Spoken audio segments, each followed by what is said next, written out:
सकते हैं, सिरिंग तशी को कैसे भूल सकते हैं, सूबेदार अली को कैसे भूल सकते हैं। हालांकि ये लोग तो आर्मीज थे। हमारे करकिचू के गुलाम मेहदी को कैसे भूल सकते हैं, वो एक बॉर्डर थे, बॉर्डर पे शहीद हुए थे। करगिल ने अपने वतन के लिए हमेशा अपनी जान हथेली पे रखे हैं। उलमाए किराम ने भी फरमाया पहले कि द्रास में लोगों ने अपने घर दे दिए, लेकिन अफसोस की बात है आज हमें बेघर करने पे तुले। इसी पे एक शेर कोशिश की है, इश्क अपने वतन से करते हैं, इश्क अपने वतन से करते हैं, लाज अपनी चमन के रखते हैं, लाज अपनी चमन के रखते हैं, सींचते अपने खून से ए खान, सींचते हैं अपने खून से ए खान, दिफा हम जान तन से करते हैं, दिफा हम जान तन से करते हैं। तो हमने हमेशा अपने वतन की दिफा किए हैं। आज पहली बार अपने उमंगों को लेके हैरानगी की बात यह है, जब आर्टिकल 370 को एब्रोगेट किया था, अनकॉन्स्टिट्यूशनली एब्रोगेट किया था, उस टाइम एक चीज कहा था। उस टाइम क्या कहा था मोदी सरकार ने? एक चीज कहा था, लद्दाख के लोगों के एस्पायरेशंस को, लद्दाख के लोगों के डिमांड्स को पूरा करते हुए हम आर्टिकल 370 को एब्रोगेट कर रहे हैं। करगिल की कभी डिमांड नहीं रही है एब्रोगेशन ऑफ आर्टिकल 370, ये कभी डिमांड नहीं रही है। हम यूटी के हक में कभी नहीं थे और ऐसे यूटी के हक में कभी नहीं थे। एक ऐसे यूटी जिसका एक ऐसा गाड़ी लगता है जिसका टायर ही नहीं है, जो चल ही नहीं सकते। हमारे पास एक ऐसा परिंदा दे दी, हमें एक ऐसा परिंदा बना के रख दिया कि जिसके पंख कतर दिए, जिनके पंख काट दिए, हम उड़ ही नहीं सकते। तो आते हैं हमारे डिमांड्स के तरफ कि हमारे डिमांड्स क्या है। सबसे पहले हमें पता तो होना चाहिए कि हमारे डिमांड्स क्या है और क्यों है, और क्या हमारे डिमांड्स पूरे होंगे या नहीं होंगे, होंगे तो कैसे होंगे, आगे हमारे लिए क्या क्या रोड ब्लॉक्स होंगे जिनको हमें पार करना होगा। सबसे पहले हमारा डिमांड है 6 शेड्यूल। 6 शेड्यूल यानी क्या? 6 शेड्यूल इसलिए कि हम ट्राइबल लोग हैं और इन ट्राइबल लोगों को प्रोटेक्शन दिया जाए, हमारे जमीन की प्रोटेक्शन के लिए और हमारे फ्रेजाइल इकोसिस्टम, फ्रेजाइल एनवायरनमेंट की प्रोटेक्शन के लिए हम 6 शेड्यूल मांगते हैं। अच्छा, आपको हैरानी है और यूपी की शेड्यूल क्यों बोल रहा हूँ, तो इसको इंग्लिश में इसको शेड्यूल ही प्रोनाउंस करते हैं, शेड्यूल भी बोलते हैं, शेड्यूल भी बोलते हैं। तो दूसरी चीज, हमारी बहुत ही अहम मुद्दा स्टेटहुड का। जब तक हम खुद अपने नुमाइंदे नहीं चुनेंगे, जब तक लद्दाखी लद्दाख पे राज नहीं करेंगे, जब तक ब्यूरोक्रेसी की सरकार रहेगी, तब तक हमारी लोगों की आवाज कहीं नहीं पहुंचेगी। हम चाहते हैं हमारी लोगों की आवाज पहुंचे आगे। क्या आप चाहते हैं हमारे लोगों की आवाज आगे पहुंचे? तो स्टेटहुड लेना चाहेंगे आप लोग? छीन के लेंगे, छीन के लेंगे, लड़ के लेंगे, लड़ के लेंगे। और अफसोस की बात यह है कि लद्दाख में अनएम्प्लॉयमेंट बहुत बढ़ गई है। अगर नेशनल डेटा को उठा के देखें, अनएम्प्लॉयमेंट की हद पार कर दी है। लद्दाख अब टॉप पे आ गए माशाल्लाह से। किसी में तो टॉप किया है, लेकिन किस में किया है? अनएम्प्लॉयमेंट में, यूटी बनने के बाद। यह है अचीवमेंट यूटी की। पब्लिक सर्विस कमीशन हमारा बनाया जाए, जिसमें हमारी अपनी बोर्ड हो, जिसमें सिलेक्शन हो। अफसोस की बात तो ये है, जब हम जम्मू कश्मीर का हिस्सा थे तब हमें जेकेपीएससी के एग्जाम्स हम दे सकते थे, लेकिन हम अब नहीं दे सकते। हर साल कम से कम 10 से 15 केस ऑफिसर्स हमारे निकलते थे, लेकिन अब वो भी नहीं हो सकते। एंड चौथी चीज जो हमारी डिमांड है वो है 2 एमपीज की, यानी करगिल का एक एमपी हो, लेह का एक एमपी हो। कहने का मतलब है इक्वल रिप्रेजेंटेशन। हमारी पार्लियामेंट में हमें बराबरी का हक दिया जाए, हमें इक्वल रिप्रेजेंटेशन दिया जाए। अब जाहिर सी बात है हमारी डिमांड से हम लोग प्रोटेस्ट कर रहे हैं, तो फिर क्या होगा, आगे क्या होगा? अभी तक तो गवर्नमेंट ने चुप्पी साधी है। जो गवर्नमेंट दूसरों को गूंगी सरकार बोलती थी, वो खुद आज गूंगी हो गई है। आज वो गवर्नमेंट कुछ भी नहीं बोलते। अभी मौन व्रत रखे हुए हैं। अभी पहले स्टेज वही है कि जब गवर्नमेंट ने मौन व्रत रखे हैं, गवर्नमेंट बिल्कुल चुप्पी साधे हुए हैं। लेकिन ज्यादा देर तक ये गवर्नमेंट गूंगी नहीं बन सकती, ये गवर्नमेंट बहरे नहीं बन सकते। तो आप क्या करेंगे गवर्नमेंट? अगर हमारे प्रोटेस्ट आज सोनम वांगचुक जी ने 21 डेज का फास्ट जो रखा था, क्लाइमेट फास्ट रखा था, आज उसका आखिरी दिन है, तो उसके बाद क्या? अभी तक गवर्नमेंट की तरफ से कोई रिस्पॉन्स नहीं आया है, उसके बाद क्या होगा? उसके बाद दो चीजें हो सकता है, जहां तक मैं समझता हूं दो चीजें हो सकता है। हर गवर्नमेंट यही करते हैं, दो अप्रोचेस हो सकते हैं, साइकोलॉजिकली दो अप्रोचेस यूज करेंगे, कैरेट एंड स्टिक अप्रोच।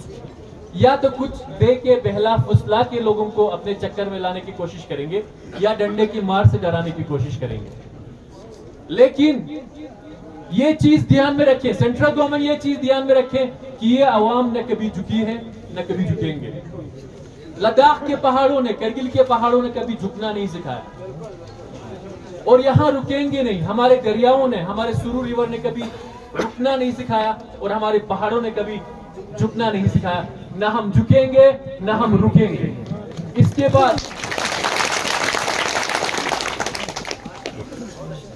क्योंकि ये जो जमीन, ये जो लद्दाख आज आप सरसब्ज लद्दाख देख रहे हो, ये लद्दाख ऐसी नहीं थी। जब हमारे आबा व अजदाद लद्दाख आए थे तो लद्दाख एक कोल्ड डेजर्ट माना जाता है, एक सर्द रेगिस्तान थे।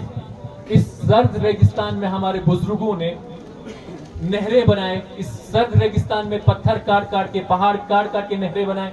यहाँ जो भी सरसब्ज, जो भी ग्रीनरी नजर आता है, उसमें हर पेड़ हमारे बुजुर्गों के लगाए हुए। तो जो लोग अनफेवरेबल कंडीशन को फेवरेबल बनाना जानते हैं, हम उनके नस्ल हैं, हम उनकी जनरेशन हैं। हमने न बॉर्डर से आज तक किसी घुसपैठी को आने दी है, न बॉर्डर से आज तक किसी दुश्मन को यहां आने दी है, और न हम आने देंगे। अगर हम अपने वतन के लिए जान दे सकते हैं तो अपने हक के लिए भी हम जान दे सकते हैं।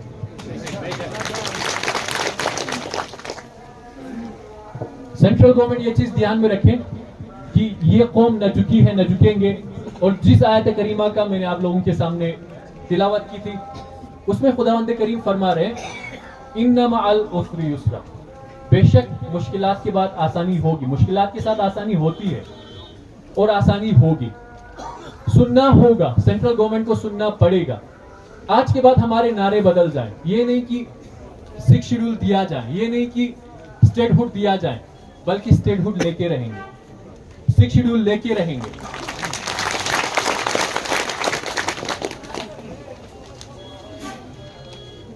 हमने अपनी जंग लड़े हैं, अपने जंग लड़ेंगे, अपना जंग कंटिन्यू करेंगे, हम झुकने वाले नहीं हैं। एक शेर के साथ, बस ज्यादा टाइम ना लेते हुए, एक शेर के साथ अपनी स्पीच को खत्म करते हुए, ये उन लोगों के लिए, उन दोस्तों के लिए जो सोचते हैं कि क्या आवाज उठाने से कुछ फायदा होगा, जो सोशल मीडिया के कमेंट बॉक्स में बैठ के बस कमेंट्स करते रहते हैं, कुछ नहीं होने वाला यार, ये लोग बस उछल रहे हैं।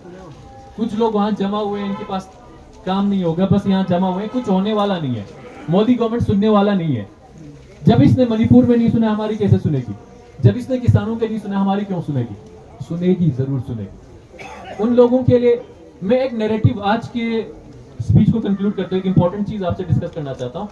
एक नैरेटिव अफसोस के साथ, ये डोगरा टाइम में हमारे लोगों में एक नैरेटिव बिल्ड हुई थी। एक नैरेटिव ये बना हुआ है, मकबा मसूम मखजू मधु मक्किल लगो। ये नैरेटिव हमें चेंज करने की जरूरत है। अगर अपने हक छीनने की बात कर रहे हो, ये नैरेटिव चेंज करना होगा। मक्का उमर गोशिन, भले ही बिरगा फोक्चिन, भले ही गोली फोक्चिन, लेकिन मक्का उमर गोशिन हमें आना पड़ेगा, अपने हक के लिए आगे आना पड़ेगा। लेके रहेंगे, लेके रहेंगे, छीन के लेंगे, छीन के लेंगे, टेक के लेंगे, टेक के लेंगे।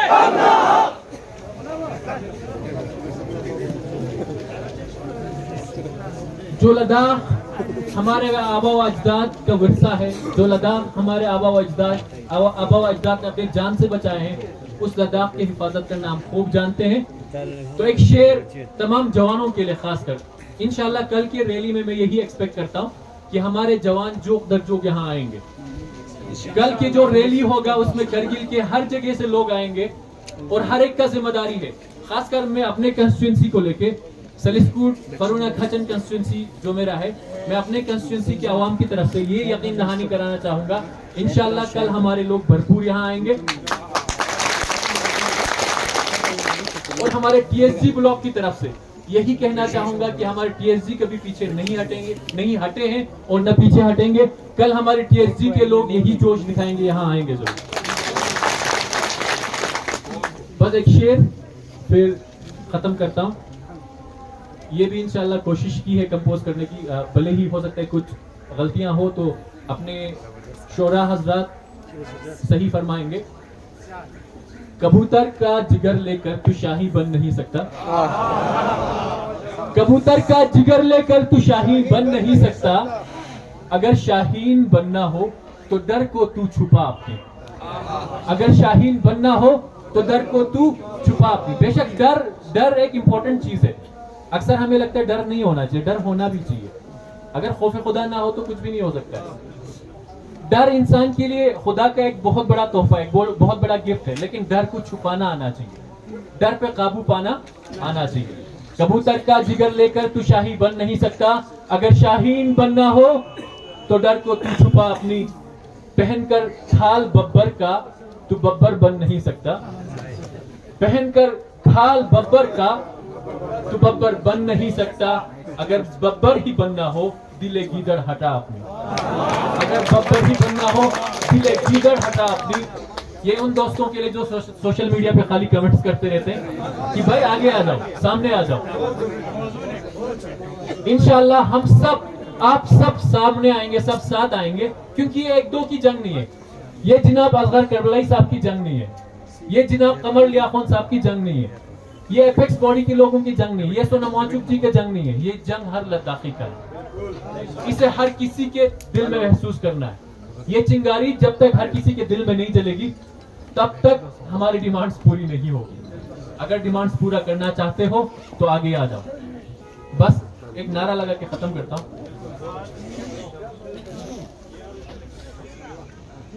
केडीए आगे बढ़ो, हम तुम्हारे साथ हैं, केडीए आगे बढ़ो, हम तुम्हारे साथ हैं, एपेक्स बॉडी आगे बढ़ो, हम तुम्हारे साथ हैं, एपेक्स बॉडी आगे बढ़ो, हम तुम्हारे साथ हैं, सोनम वांगचुक आगे बढ़ो, हम तुम्हारे साथ हैं, सोनम वांगचुक आगे बढ़ो। हम तुम्हारे साथ हैं। छीन के लेंगे अपना हक, हम, छीन के लेंगे अपना हक, डट के लेंगे, अपना हक, डट के लेंगे। अपना हक। थैंक यू, बहुत बहुत शुक्रिया। अस्सलाम वालेकुम।